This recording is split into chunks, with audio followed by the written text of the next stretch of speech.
DNA methylation is a biochemical reaction by which hydrogen atoms in the DNA molecule are substituted with methyl groups.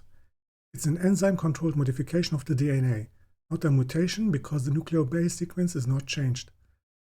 Demethylation enzymes can reverse the reaction.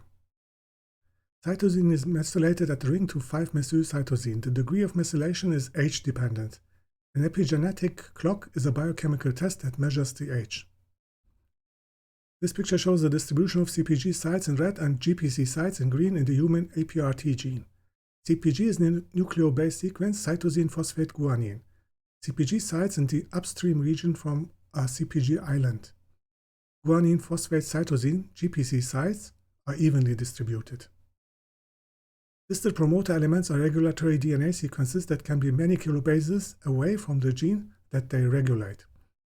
If there are multiple methylated CpG sites in CpG islands of promoters, they can silence genes by making the DNA unavailable for binding by RNA.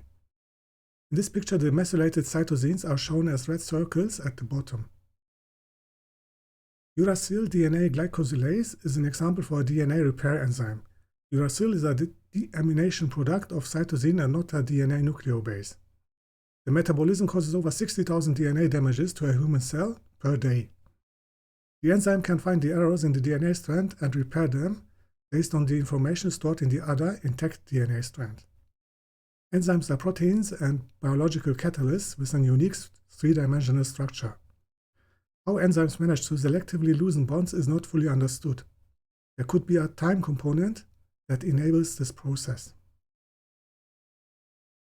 This movie shows the movements of Dictyostelium discoideum, an amoeba species that is known to have almost no methylated DNA. Different species have different degrees of DNA methylation. In mammals, there is methylation of cytosine and adenine. DNA methylation is one of many processes that make the cells work. Life is a fantastic phenomenon. You can check out the links to the scientific articles in the description field. And you can check out my other videos from the chemistry series. Thank you for watching.